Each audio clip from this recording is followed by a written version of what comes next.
والصلاة والسلام على رسوله محمد وآلہ واصحابہ اجمعین۔ اما بعد فاعوذ باللہ من الشیطان الرجیم، بسم اللہ الرحمن الرحیم۔ یا ایہا الذین آمنوا اتقوا اللہ حق تقاتہ ولا تموتن الا وانتم مسلمون۔ صدق اللہ العظیم۔ حاضرین محترم، سامعین محترم،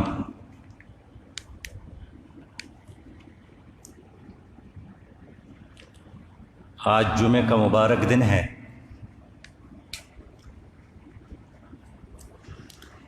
اور جمعہ کی اس دن میں بہت سارے برکتیں، رحمتیں اور اللہ تعالیٰ کی طرف سے اپنے بندوں کے لیے نعمتیں رکھی گئی ہیں، اور ایک لمحہ ایسا ہے کہ انسانوں کو، بندوں کو نصیب ہو جائے تو اللہ تعالیٰ دعا کو رد نہیں فرماتا ہے۔ اس لیے جمعے کا دن ملنا بہت بڑی سعادت ہے، اور یہ بہت فضیلت اور برکت والا دن ہے۔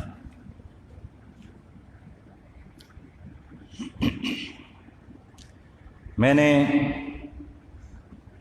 سورہ آل عمران کی ایک آیت تلاوت کی ہے، اور اس کا آسان ترجمہ یہی ہے، یا ایھا الذین آمنوا اتقوا اللہ حق تقاتہ۔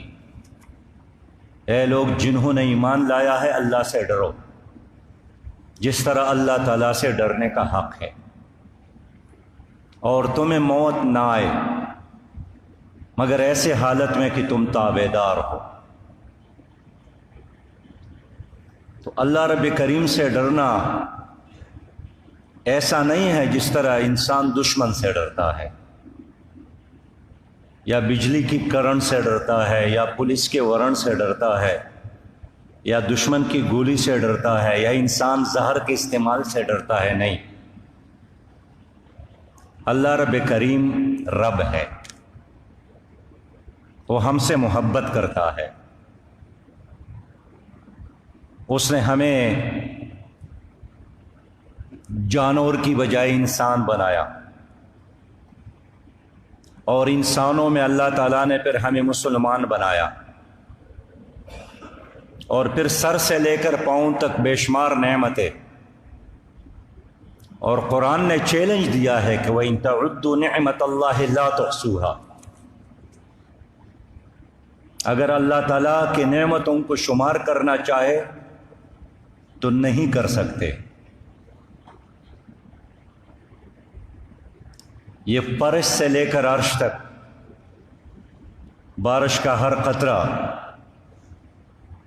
ہوا کا ہر لہر، اور دیکھیے اب بجلی استعمال کرتے ہیں، بل دیتے ہیں اور آپ روتے ہیں۔ آج کل بل کی قیمتوں میں بہت اضافہ ہوا۔ گیس کے استعمال کرتے ہیں اور بل دیتے ہیں، اور آج کل 200% سے زیادہ اضافہ ہوا۔ لیکن جو آپ آکسیجن استعمال کرتے ہیں،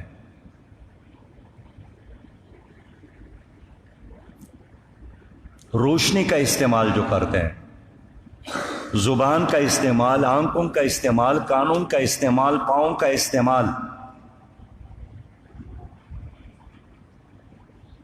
اور پانی کا ایک قطرہ، اور یہ بذات خود ایک قطرہ نہیں ہے، یہ بہت ساری نعمتوں کا ایک مجموعہ ہے۔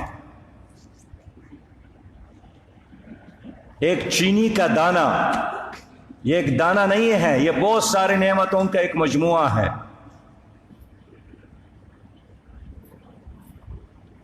سائنس کی کتابوں میں شوگر کا فارمولہ بتایا گیا تھا کہ C12H20O11، اتنے ساری چیزوں کو اللہ تعالیٰ نے جمع کر کے تمہارے لیے میٹھا بنایا ہے۔ تو اللہ رب کریم فرماتا ہے کہ ایمان یہی ہے کہ بندہ اپنے خالق کے ساتھ محبت کرے، تو جس سے آپ محبت کرتے ہیں پھر اس کی ناراضگی سے ڈرنا چاہیے. جو آپ سے محبت کرتے ہیں اس کی ناراضگی سے ڈرنا چاہیے. وَلَا تَمُوتُنَّ إِلَّا وَأَنْتُمْ مُسْلِمُونَ. اور یہ تقوی، یہ پرہیزگاری، یہ اللہ تعالیٰ سے ڈرنا، یہ کسی ایک دن کا یا ایک لمحے کا کام نہیں ہے، مرنے تک یہ کام کرنا ہے.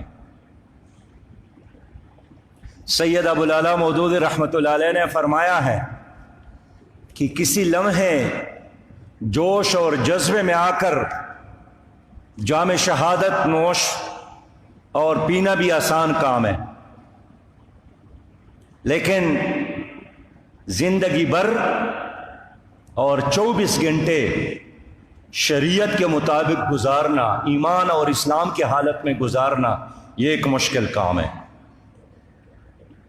زندگی آمد برائے بندگی، زندگی بے بندگی شرمندگی. تو زندگی کا نچوڑ ہی یہی ہے کہ انسان متقی اور پرہیزگار ہو. میرے بھائیوں اور دوستو، یہ تقوی کا ثمر صرف جنت کی صورت میں نہیں ہے، نہ جہنم سے نجات کی صورت میں ہے. وہ تو ہے ہی تقوی کے نتیجے میں اللہ تعالی جنت سے نوازے گا، دیدار سے نوازے گا، نبی مہربان کی صلی اللہ علیہ وسلم کی شفاعت سے نوازے گا، ان کے ہاتھوں سے جام کوثر سے نوازے گا، اور جہنم سے بھی نجات دلائے گا تقوی کی وجہ سے، پرہیزگاری کی وجہ سے. لیکن اس دنیا میں بھی تقوی کے بڑے فوائد ہیں. قرآن میں اللہ رب کریم نے فرمایا ہے وَلَوْ أَنَّ أَهْلَ الْقُرَىٰ آمَنُوا وَاتَّقَوْا لَفَتَحْنَا عَلَيْهِمْ بَرَكَاتٍ مِّنَ السَّمَاءِ وَالْأَرْضِ. اگر بستیوں کے لوگ تقوی کی روش اختیار کرتے،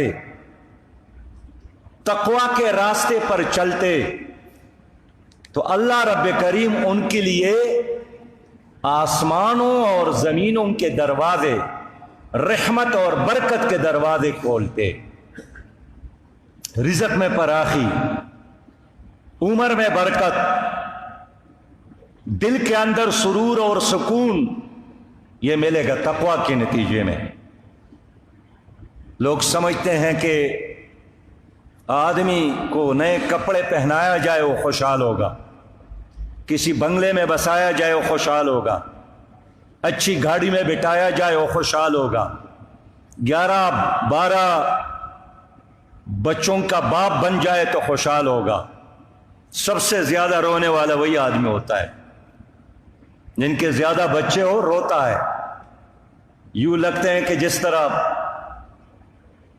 11-12 مخالفین گھر میں موجود ہے. یہ بوڑھا ہو جاتا ہے اور وہ جوان ہو جاتے ہیں، احترام نہیں کرتے ہیں، عزت نہیں کرتے ہیں، بات نہیں مانتے. اور ایک لمحہ ایسا آتا ہے کہ انسان سوچتا ہے کہ ان بچوں کے لیے میں دعا ہی نہ کرتا. اور کبھی انسان سوچتا ہے کہ اب مجھے جانا چاہیے. تو میں یہ عرض کرنا چاہتا ہوں کہ اللہ کا وعدہ ہے کہ اگر آپ تقوی کے روش اختیار کریں گے تو اللہ تعالیٰ آپ کے لیے اس دنیا میں بھی آسانیاں پیدا کرے گا، رزق میں فراخی پیدا کرے گا. آسمان اور زمین کے سارے دروازے تمہارے لیے کھل جائیں گے، وقت پہ بارشیں ہوگی، مٹی تمہارا تخم بیج ضائع نہیں کرے گا. یہ جو روٹی کپڑا اور مکان کا مسئلہ ہے یہ آج کا نہیں ہے، یہ جب بھی انسان آیا ہے ان کے ساتھ یہی مسائل شامل رہے. آج سے کوئی 5000 سال قبل، اس سے بھی زیادہ، حضرت نوح علیہ الصلوۃ والسلام کی قوم کو بھی یہی مسئلہ درپیش تھا.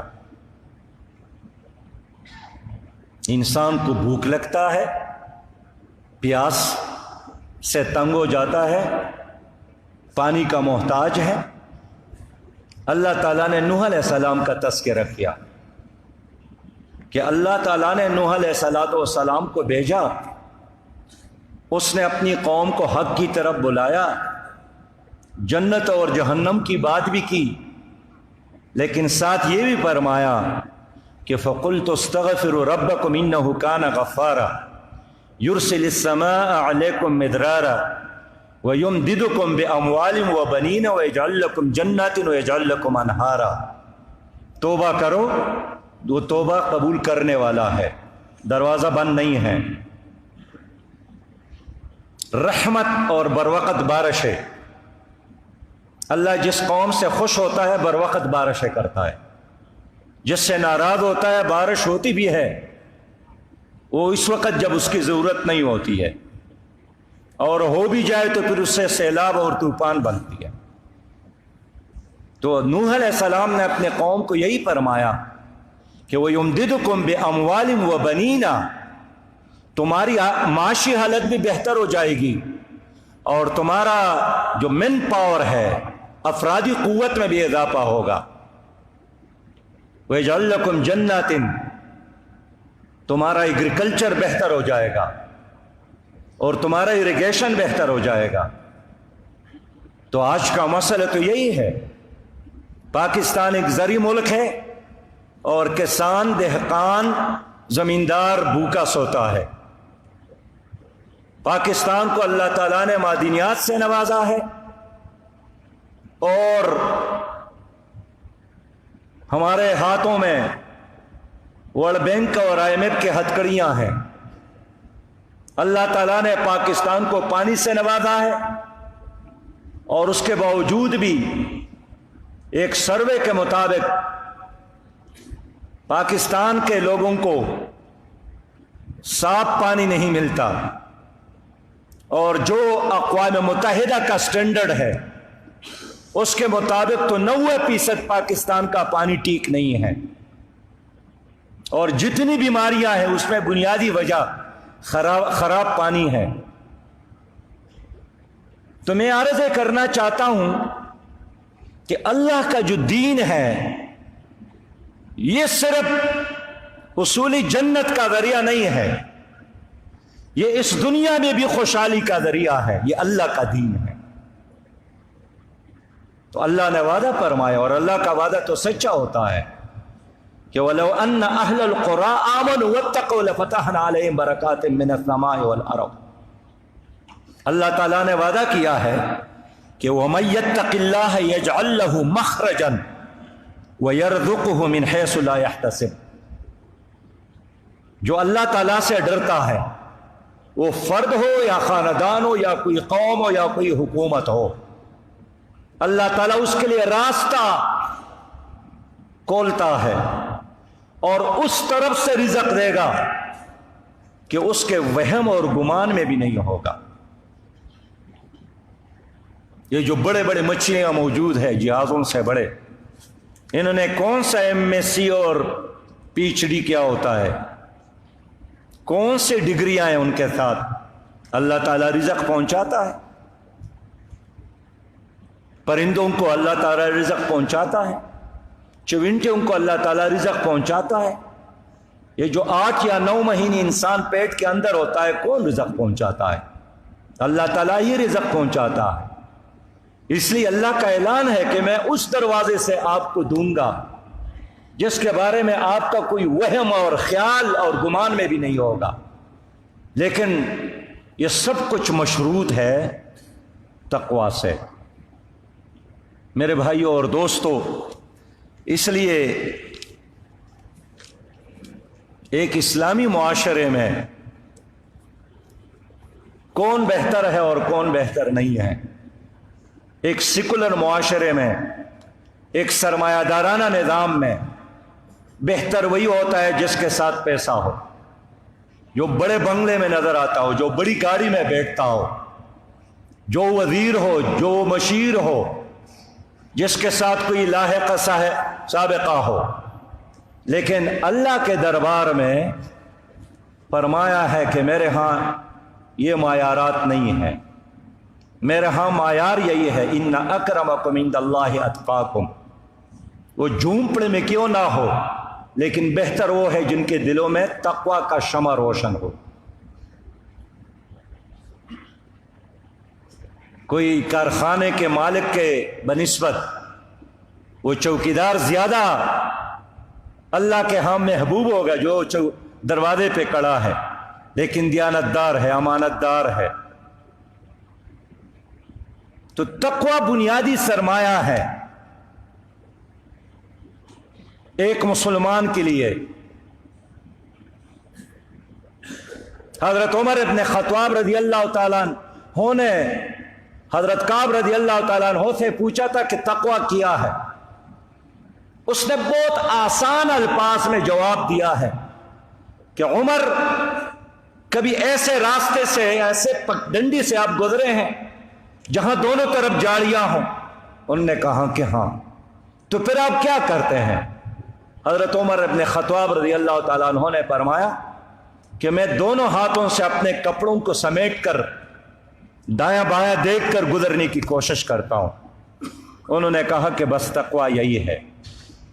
تو آج کل ہماری جو زندگی ہے، جس پگڈنڈی سے ہم گزر رہے ہیں موجودہ معاشرے میں، کہ چاروں طرف برائیاں موجود ہیں، ہر طرف لات اور منات اور عزا اور حبل موجود ہیں۔ ٹی وی کو آن کرے برائی، گاڑی میں بیٹھ جائے برائی، ہوٹل میں کھانے چلا جائے برائی، کوئی ایجوکیشن میں بیٹے کو بھیجے برائی، بیٹی کو بھیجے برائی، عدالت میں پہنچ جائے برائی، ایوانوں میں داخل ہو جائے برائی۔ حضرت کعب رضی اللہ تعالیٰ عنہ نے وہ بات ہمارے لیے کی ہے کہ دونوں ہاتھوں سے اپنے کپڑوں کو سمیٹ کر گزرنا ہے۔ میرے بھائیوں اور بہنوں، اس لیے تقوی کوئی ایسی چیز نہیں ہے کہ جس کو تولا جائے کہ اس آدمی کے اندر 5 کلو تقوی ہے یا 10 لیٹر تقوی ہے۔ یہ بڑی داڑھی کا بھی نام نہیں ہے، یہ لمبے کرتے اور قمیص کا بھی نام نہیں ہے۔ یہ بنیادی کام ہے خالق اور مخلوق کے درمیان ایک تعلق کا، اور وہی تعلق پھر رات کے اندھیروں میں بھی ہوتے ہیں اور دن کے روشنی میں بھی۔ تقوی پیدا ہو جائے تو پھر پولیس کی نگرانی کی بھی ضرورت نہیں ہوتی ہے۔ انسان کا اپنا ضمیر خود انسان کا چوکیدار بنتا ہے، آپ کے آنکھوں کا پہرہ دار، آپ کے کانوں کا پہرہ دار، آپ کے ہاتھوں میں ہرنے والے کا پہرہ دار، پھر انسان خود ہی بنتا ہے۔ حضرت ابو ہریرہ رضی اللہ تعالیٰ عنہ فرماتے ہیں کہ اللہ کے رسول نے فرمایا کہ امرنی ربی بتسع، اللہ رب کریم نے مجھے 9 باتوں کا حکم دیا ہے۔ خشیت اللہ فی السر والعلانیہ، ظاہری اور باطنی معاملات میں، حالتوں میں اللہ سے ڈرنا، یہ وہ بنیادی چیز ہے۔ اور اپنے تقوی کا کوئی امتحان لینا ہو تو اس وقت جب کوئی اور آپ کے ساتھ نہ ہو، تو پھر آپ سوچیں کہ آپ کی خیالات کیا ہے، آپ کی نماز ان حالاتوں میں کیسی ہے۔ خشیت اللہ فی السر والعلانیہ۔ ہم رونا روتے ہیں کہ پاکستان میں ہر چیز میں ملاوٹ ہے، کتنے بڑے بڑے ڈپارٹمنٹ بن گئے، لیکن چائے میں ملاوٹ، دودھ میں ملاوٹ، چینی میں ملاوٹ، دوائی میں ملاوٹ، پانی گندا، ہر چیز میں ملاوٹ۔ ادارے بن جاتے ہیں، لیکن جن اداروں کا کام ملاوٹ کو ختم کرنا ہے، وہ جا کر وہ بھی اسی بیماری کے شکار ہو جاتے ہیں۔ تو علاج کیا ہے؟ لوگوں کو اللہ سے ڈرانا۔ مشہور واقعہ ہے، تذکیر کے لیے کہتا ہوں کہ جب ایک ماں نے اپنی بیٹی کو حکم دیا کہ زیادہ کمانے کے لیے پانی میں، دودھ میں پانی ڈالا جائے، اس نے جواب دیا کہ نہیں، امیر المومنین نے منع کیا ہے۔ تو خاتون نے کہا کہ بیٹی اس اندھیری رات میں امیر المومنین کہاں ہے؟ اس نے جواب دیا کہ وہ تو نہیں ہے، لیکن اللہ دیکھ رہا ہے، ایک سمیع بصیر لطیف خبیر اللہ مجھے دیکھ رہا ہے۔ اور وقت کا امیر المومنین باہر کھڑے تھے، یہ ساری گفتگو سن رہے تھے۔ یہی وہ تقویٰ ہے، یہی خوف خدا ہے کہ اگر دلوں میں پیدا کیا جائے پھر ہمیں بہت سارے ڈپارٹمنٹ رکھنے کی ضرورت نہیں۔ روز خبر آتی ہے کہ گدھے کا گوشت کھلایا گیا، کتے کا گوشت کھلایا گیا، مردے جانور کھلائے گئے۔ اللہ کا خوف نہیں ہے۔ یہ کون کہلاتا ہے؟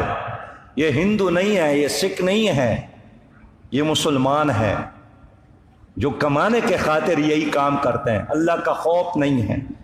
نبی مہربان نے فرمایا وَكَلِمَةِ الْعَدْلِ فِي الْغَضَبِ وَالرِّضَا، اور جس سے راضی ہوں یا ناراض دونوں حالتوں میں اللہ کا خوف ہو اور عدل کی بات کرنا، ذاتی دشمنی نہ ہو، دوستی بھی ہو تو اللہ کے لیے اور دشمنی ہو بھی تو اللہ کے لیے۔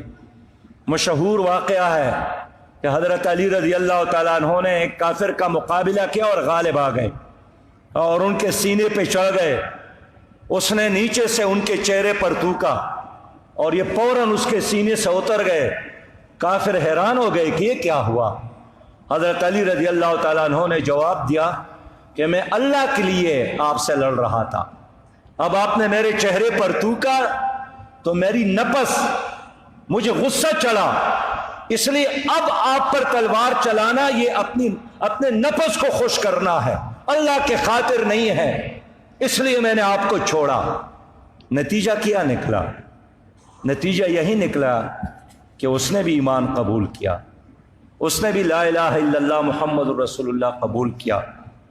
میرے دوستوں اور میرے بھائیوں، اس لیے میں عرض کرنا چاہتا ہوں کہ کوئی ذاتی دشمنی نہ کرے، کوئی ذات پر ظلم بھی کرے تو معاف کرے۔ نبی مہربان صلی اللہ علیہ وسلم نے اس حبشی کو بھی معاف کیا جس نے ان کے چچا کو قتل کیا تھا۔ نبی مہربان صلی اللہ علیہ وسلم نے حضرت حبار کو بھی معاف کیا جس نے حالت کفر میں ان کے بیٹی کو اونٹنی سے گرا کر پریشان کیا تھا، اور میری بیٹی آپ کی بیٹی کے ساتھ یہ کرتا تو میرے اور آپ کے جذبات کیا ہوتے۔ نبی مہربان صلی اللہ علیہ وسلم نے معاف کیا۔ اس لیے جو تقویٰ ہے، یہ تقویٰ ہی کی بنیاد پر یہ ممکن ہے کہ آدمی کی ذاتی دشمنی اللہ کے لیے دشمنی میں تبدیل ہو اور ذاتی دشمنی کا خاتمہ ہو۔ میرے پیارے بھائیوں اور دوستوں، آج کل جو معاشرہ ہے اور جو مشکلات ہمیں درپیش ہے، یہ اسی وجہ سے ہے کہ ہمارا معاشرہ ایک نام نہاد اسلامی معاشرہ ہے۔ نماز تو لوگ امریکہ میں بھی پڑھتے ہیں، مساجد تو انڈیا میں بھی ہے، لیکن ہمارا ملک اس لیے بنا تھا کہ یہ دنیا کے لیے ایک نمونہ ہوگا۔ یہاں کا عدالتی نظام، یہاں کا تعلیمی نظام، یہاں کا سیاسی نظام، یہاں کی حکومت، وہ دنیا کے لیے ایک مینار نور ہوگا۔ لیکن 71 سال گزر گئے، ہمیں آج تک وہ معاشرہ نصیب نہیں ہوا، اور اس کا نتیجہ یہی نکلا کہ آج پوری قوم پریشان ہے، معاشی مسائل ہے۔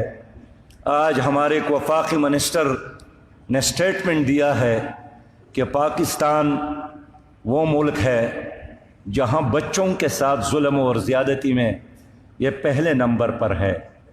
یعنی یہ ایک اسلامی معاشرے کی بات ہے، خود اعتراف کرتے ہیں۔ سروے آیا ہے کہ 67 لاکھ لوگ نوجوان اس وقت نشے میں مبتلا ہے، جس میں زیادہ تر بچیاں ہیں اور سکولز اور کالج کے بچے ہیں۔ میرے دوستوں اور میرے بھائیوں، اللہ کا حکم ہے کہ وَمَنْ أَعْرَضَ عَنْ ذِكْرِي فَإِنَّ لَهُ مَعِيشَةً ضَنْكَ وَنَحْشُرُهُ يَوْمَ الْقِيَامَةِ أَعْمَى۔ جس نے میرے راستے کو چھوڑا، جس نے دینی اسلام کو چھوڑا، نتیجہ یہی ہوگا کہ ان کی معیشت تنگ ہو جائے گی، اور آج ہماری معیشت تباہ ہو رہی ہے۔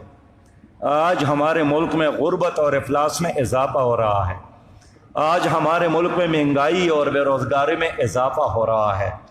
حکومت نے بڑے اعلانات کیے تھے کہ ہم روزگار دیں گے 1 کروڑ نوجوانوں کو، لیکن 5 لاکھ سے زیادہ بے روزگار ہو گئے۔ حکومت نے اعلان کیا تھا کہ ہم 50 لاکھ لوگوں کو گھر دیں گے، لیکن 50 ٹینٹ اب تک نہیں دے سکے۔ حکومت نے اعلان کیا تھا کہ ہم لوگوں کو انصاف دیں گے، اور انصاف کے لیے لوگ ترس رہے ہیں، اور آج ہمارے ہاتھوں میں ورلڈ بینک اور IMF کی ہتھکڑیاں ہیں۔ ماضی میں ہماری حکومت IMF کے ساتھ مذاکرات کرتی تھی، لیکن موجودہ حکومت کے آنے کے بعد وہ تکلف ہی بھی ختم ہوا ہے، اور اب ڈائریکٹ ان کے لوگ بیٹھ گئے ہیں۔ اور یہی وجہ ہے کہ 10 مہینوں میں 37% آپ کی روپیہ میں کمی آئی، اور خود انسان حیران ہے کہ اللہ تعالیٰ نے ہمیں سیمنٹ کے پہاڑ دیے ہیں، اور پی بوری سیمنٹ کی قیمت میں 25% اضافہ ہوا۔ اللہ تعالیٰ نے پاکستان کو گنا پیدا کرنے کا 8واں بڑا ملک بنایا ہے، لیکن چینی کی قیمت میں اضافہ۔ میں پٹرول اور گیس کی بات نہیں کرتا ہوں، میں ان چیزوں کی بات کرتا ہوں جو یہاں اتنے واپر مقدار میں موجود ہے، لیکن اس کے باوجود بھی مہنگائی اور بے روزگاری، جس کے وجہ سے ہر چہرہ آپ کو زرد نظر آئے گا۔ تو آپ نے دیکھا کہ کیسے ہم ایک مشکل سے دوچار ہے، ایک تکلیف سے دوچار ہے۔ اب سوال یہ ہے، میں آپ لوگوں سے یہی شیئر کرنا چاہتا ہوں کہ اس حالات سے نکلنے کا کوئی راستہ موجود ہے، یا سینہ کوبی اور رونا دھونا اس کا علاج ہے؟ نہیں میرے پیارے بھائیوں اور دوستو، جس طرح ہر رات کے بعد ایک سورج طلوع ہوتا ہے اور ایک صبح آپ کو نظر آتا ہے، اسی طرح ہر مشکل کے بعد ایک آسانی اللہ تعالیٰ لاتا ہے، بشرطے کہ انسان رجوع کرے اللہ کی طرف، بشرطے کہ اللہ تعالیٰ توبے کا راستہ جو اللہ نے حکم دیا اس کو بھی اختیار کرے۔ اس لیے آج بھی اور کل بھی ہمارے تمام مسائل کا حل اس ملک میں اسلامی نظام ہے۔ ہمارے دستور میں یہ بات لکھی ہے کہ ہم اللہ کی بادشاہت چاہتے ہیں، اپنی جماعت کی بات نہیں کرتے، اپنے لیڈر کی بات نہیں کرتے ہیں۔ لیکن اس کام کے لیے اب آپ سے میں کہنا چاہتا ہوں کہ لوگوں سے ملنے کی ضرورت ہے، لوگوں کو دعوت دینے کی ضرورت ہے، لوگوں کے زخموں پر مرہم پٹی رکھنے کی ضرورت ہے۔ اس وقت جس نے PTI کو ووٹ دیا تھا وہ بھی پریشان، جس نے نہیں دیا تھا وہ بھی پریشان۔ اگر ایک آدمی 1 لاکھ سے زیادہ تنخواہ لیتا ہے وہ بھی پریشان، اور خود حکومت نے اس بجٹ میں اعلان کیا ہے کہ کم از کم تنخواہ 17,000 روپیہ ہو۔ اب مجھے بتائیں کہ اگر ایک گھر کا کرایہ 12,000 روپیہ ہو اور گیس اور بجلی کا بل 4 اور 5,000 آ جائے تو یہ باپ اپنے بیٹوں کو کیسے کھلائے گا؟ اپنے بچوں کے تعلیم کا فیس کیسے ادا کرے گا؟ خدا نخواستہ اگر بیمار ہو جائے تو پھر کیا کرے گا؟ اس لیے میرے دوستو، قوم ایک دلدل میں پھنس گئی ہے، اور آج بھی ورلڈ بینک کا رپورٹ آیا ہے کہ آنے والے دن مزید خراب سے خراب تر ہو رہے ہیں، کوئی روشنی نہیں ہے ان لوگوں کے ساتھ۔ یہ جو دروازے پہ انہوں نے دستک دی ہے، دستک سے آگے جو سجدریز ہے اس وقت حکومت، اس دروازے کا مالک خود کہہ رہا ہے کہ ہمارے ساتھ تمہارے مسائل کا علاج نہیں ہے۔ میں خیبر پختونخوا میں فائنانس منسٹر تھا، ان دنوں ورلڈ بینک کے نائب صدر میں کمیشو میزی آئی تھی، اس نے ہمارے مجلس میں کہا، وزیر اعظم شوکت عزیز کے موجودگی میں، کہ ورلڈ بینک کسی کو ترقی نہیں دیتا، IMF کسی کو ترقی نہیں دیتا۔ اس نے پھر ایک مثال دی کہ ورلڈ بینک کا IMF اور قوموں کے درمیان تعلق ایک گدھا گاڑی کے مالک اور گدھے کی طرح ہے، اس لیے کوئی بھی مالک گدھے کو باپ نہیں بناتا، نہ اس کو بھائی بناتا ہے، نہ اس کو دوست بناتا ہے۔ اسی طرح ورلڈ بینک بھی کسی قوم کو، کسی ملک کو دوست نہیں بناتا، اتنا ہی کرتا ہے کہ جس طرح گدھا گاڑی کا مالک چاہتا ہے کہ یہ گدھا زندہ رہے، اتنے اس کو کہلاتا اور پہلاتا ہے تاکہ کل وہ گاڑی کھینچے۔ ویسے ہی مسئلہ، ویسے ہی معاملہ قوموں کے ساتھ ورلڈ بینک اور IMF کا ہے۔ اس لیے اس نے وہ شوکت عزیز کے سامنے اس پورے مجلس کو سمجھایا کہ آپ کی قرآن میں ایک آیت ہے، اور کیا یہ سچ ہے؟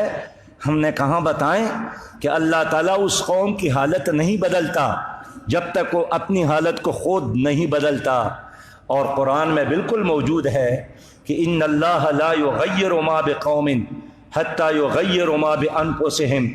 اس لیے میں اپنی قوم سے کہنا چاہتا ہوں کہ اپنی حالت کو تبدیل کرو، اپنے دلوں کو نور سے منور کرو، نبی مہربان صلی اللہ علیہ وسلم کے طریقوں پر چلنا شروع کرو، اور ملک میں اسلامی نظام نافذ کرو۔ اس میں ہر مسئلے کا حل موجود ہے۔ شاید اقبال نے کہا ہے کہ مانگتے پھرتے ہیں اغیار سے مٹی کا چراغ، اور اپنے خورشید پر پھیلا دیے سائے ہم نے۔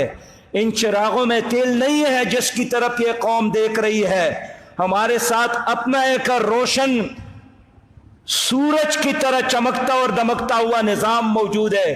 یہ وہ نظام ہے جس میں جھونپڑی کے مسائل کا حل، جس میں ہر غریب کے مسئلے کا حل، یہ ساری ضمانتیں موجود ہے۔ اقبال نے یہی فرمایا تھا